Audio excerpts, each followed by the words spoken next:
Vous souhaitez développer votre patrimoine, mais vous n'avez que peu de liquidités disponibles? Alors plutôt que d'utiliser un crédit classique, une solution intéressante peut être le crédit patrimonial.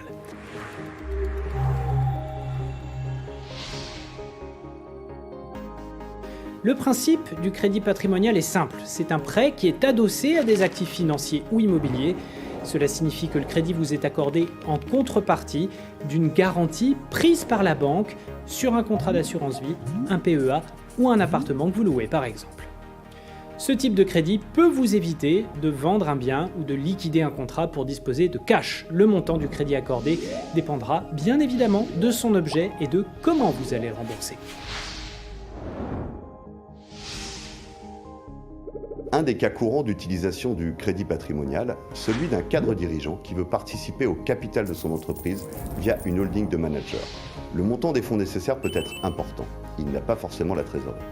On peut lui proposer un financement qui ne sera pas adossé au titre de l'entreprise, mais qui aura comme garantie un actif immobilier que possède ce cadre dirigeant. Un point primordial à vérifier quand vous souhaitez faire ce type d'opération, ce sont les conditions de sortie de votre investissement. Dans ce cas précis, il faut se demander à quelle valeur nominale vos titres seraient rachetés si vous souhaitiez vous en séparer, car il vous restera toujours à rembourser votre prêt.